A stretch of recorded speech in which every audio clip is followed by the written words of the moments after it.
Since being named Florida Surgeon General, Dr. Joseph Ladapo has been making statements about COVID that have been contrary to the CDC recommendations. Some of them I've agreed with, others I have not. Now he is advocating for a complete stoppage of the use of messenger RNA vaccines. So let's talk about it.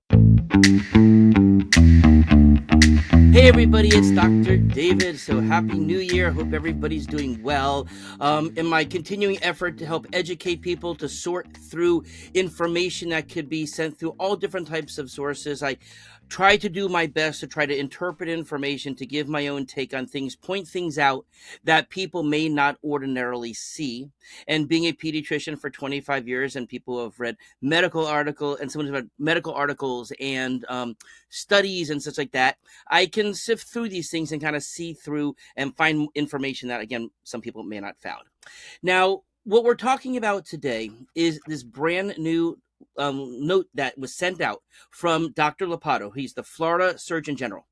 And this was sent out and widely distributed. I received it as a doctor, but news articles received it. In fact, I already did an interview for the local Tampa affiliate from ABC today about this. And basically, he is saying that there should be a complete cessation, a complete stopping in the use of messenger RNA vaccines for COVID. Okay. Now, this was issued January 3rd for those who are not watching this today.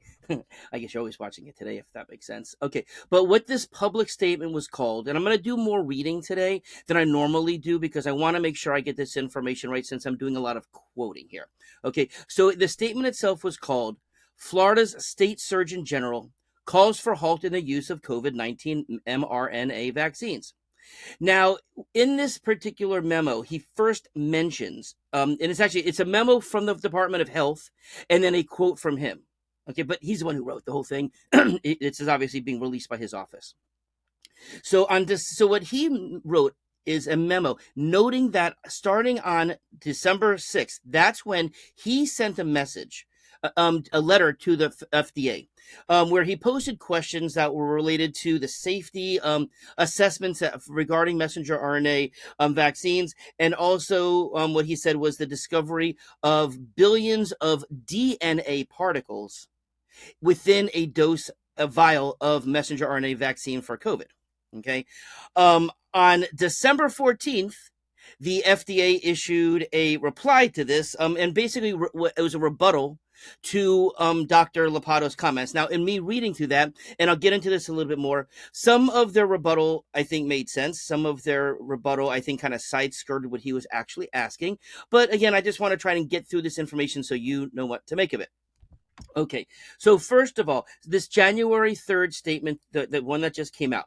Okay, so this letter outlines concerns regarding nucleic acid contaminants in the approved Pfizer and Moderna COVID-19 vaccines, the messenger RNA. Okay, and he talks particular about the presence of these lipid nanoparticle complexes, DNA from the simian virus 40. That's something that had actually been a concern back in the polio viruses way back in the day. I think this is like 60s, 70s, something like that. And also something called the simian virus 40 promoter enhancer DNA. This is a particular DNA that he was mentioned concerns of. He does point out that, of course, the reason why the vaccine is supposed to work, or that why it does work, is that the nucleic acid. So again, I shouldn't say again, nucleic acids like DNA. Of course, that's what our genes are. RNA, DNA gets read and converted into messenger RNA. There are other types of RNA in our bodies, of course, but there are some viruses that are RNA to begin with. They're not DNA, and SARS-CoV-2 being one of them. Okay, the nanoparticles are what were wrapped around the messenger RNA that once it was injected into the body would penetrate into the cell and then release the RNA that would then be transcribed into a protein. That's what proteins are made from, reading messenger RNA, and in this particular case, the spike protein. And then the spike protein was put on these cells and an immunological response by our immune system would see this as a foreign body, make antibodies and white blood cells against it, so that when a person would see the virus, that they would then have an immune response ready to go. Okay. One of the challenges that I've seen from the beginning of all of this is that unlike a traditional vaccine, which was when you give it to somebody, there's a set amount of the protein that the body reacts to. But with messenger RNA, and I shouldn't say from the very beginning, this is something that came out about a year in, that your body's ability to make the spike protein, well, the quantity that it makes, it can be different from person to person because messenger RNA can be reread and produce more proteins over and over and over again for a period of time. So there could be a variable amount of spike protein produced, which is also true when people get COVID, the virus itself. Then, of course, depending on how a person's immune system is able to control it, more spike protein can be made that way too. Okay, so what he's proposing is that these lipid nanoparticles wrapped around it, that if it's also found in the DNA is mistakenly or whatever in the vaccine, that it could be promoted through. Now, one thing in me reading over this, which I was not clear about, they made the nanoparticle to wrap around, and as part of the formulation, I have yet to be able to find information that says that the free-floating DNA would also be incorporated inside that nanoparticle lipid in order to be brought in. So that's an area.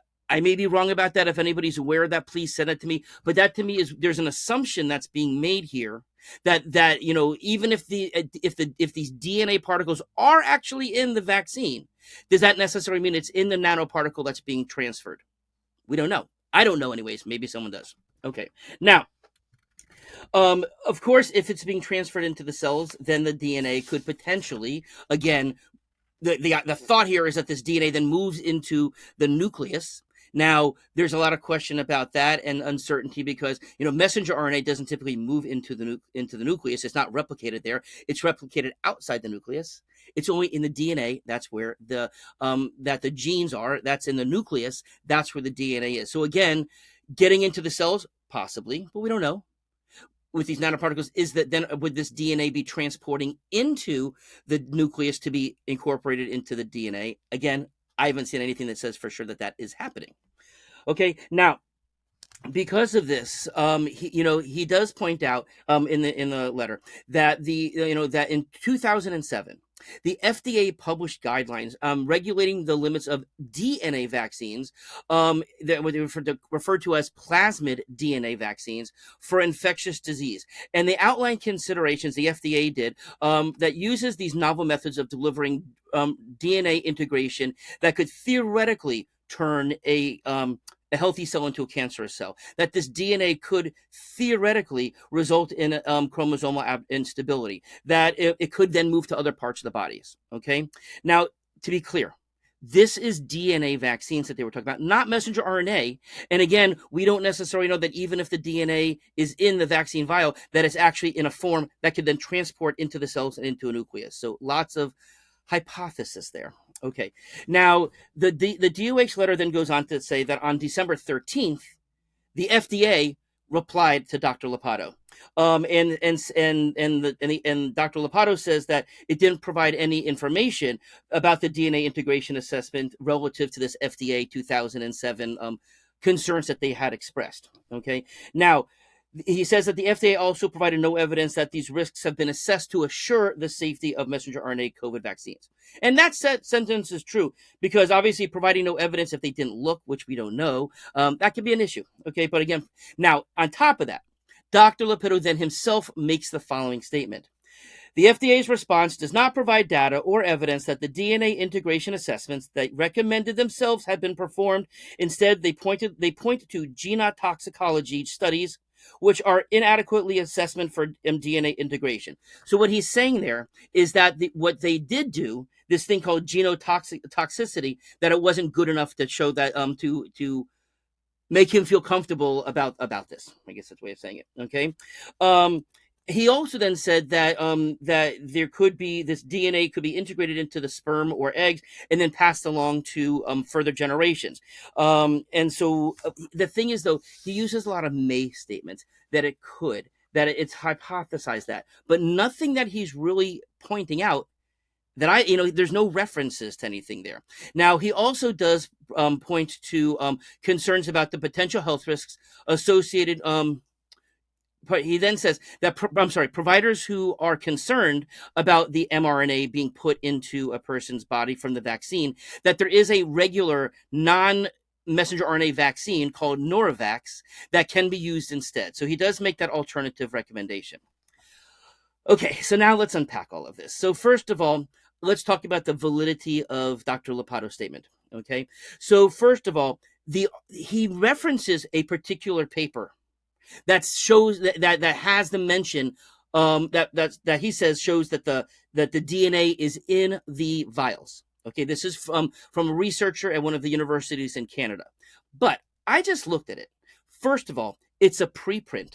Okay, it has not been peer reviewed, and it's not even in any kind of medical journal. It's just a PDF that was sent out by the researchers. So, you know, they make the statements, they document the billions of DNA particles in the vial, but I don't see anything that like really can substantiate it because it hasn't been peer reviewed. For that matter, and being that I am not a DNA technologist, I don't know if that's a word, but you know what I mean. I don't know if the equipment, what they were using, if those protocols are even accurate, because there hasn't been any peer review for someone to say, yeah, that's the way you would check these things, versus no one's ever done that before. You're not using valid equipment. Again, we don't know because it hasn't been peer reviewed. Okay. Now, but they do say that these billions of particles are there. Now, again, Dr. Ladapo does not make any reference, show anything that does show that's actually being incorporated into human cells. This is a hypothesis that he's making. Now, of course, science is based upon hypotheses. Every study, every concept in medicine, there's first a hypothesis that you then go on to prove. Now, of course, he hasn't gone on to prove anything. Okay. Now, again, when you use words like could theoretically, it may, again, those are statements, but to me, those are more opinions and they're not fact. Okay. Now, if there was, but when looking at this, I like to use the term biologically plausible. What that to me means is that if there's not research that shows that A can cause B, right? If you can say that A can cause B and B can cause C and C can cause D, that means it's plausible that A could be contributing to D, but it's not proof. Okay. And there's a lot of inferring here. Okay. So I'm not saying that his theory is false. It could be false. I'm just saying there's no evidence to show at this point that his theory has been proven. Okay. Now, again, he does offer this alternative vaccine for those who do want it. I don't know anybody who's actually taken it, but it is widely available. I did put a link if anybody wants to know where to get this Noravax. And if they say, I want to get a COVID vaccine, I don't want to get a messenger RNA version of it, I did put a link in the description where you can actually find those vaccines if you want. Okay. Now, in terms of my take overall, first of all, I think that this is an overstatement, and he is, saying that this is an abundance of caution. Okay, he is recommending that the use be halted. He hasn't made this isn't an official order. He's not saying that they're not allowed to sell it or give it anywhere in the state or anything like that. This is his opinion, and he doesn't flat out come and say this is his opinion, but I infer this is clearly his opinion, not something that is policy. Okay, but at the end of the day, we all need to make that decision on our own. We should weigh the pros. We should weigh the cons. We should use reputable sources. We should use multiple sources. Kind of seems like here there was one source being used to make this recommendation. Okay. But of course the individual factors still come into play. High risk people, elderly people of issues, they're obviously more at risk. I've made a video recently that shows that even when people are getting these booster vaccines, that the protection is not lasting more than a few months. So, of course, it's temporary, but if someone says, I want to get a few months of protection, hey, that's their call, right? They get to make that call. Of course, making sure people's vitamin D and zinc levels, where you're going to vaccinate, of course, to fight off the virus. Make sure your levels are good chronically. You can't just be popping a bunch of vitamin D and expect it to make a big difference. You need to have your levels good. Same with zinc. And of course, we've talked many times about our immune support protocol that we've published before. I know our Patreon subscribers have it. Our patients have access to it as well. It's in previous videos, what you do when you first start to get sick, but also a similar protocol. If you choose to get a vaccine, supplements, vitamin A, zinc, vitamin C, and echinacea or arabinogalactan given before and after the vaccine. So now you have some more information, but overall, do I think that this will probably make some people, well, I don't even know how many people are on the fence now about vaccines in the first place. So I don't know how many people this will actually impact.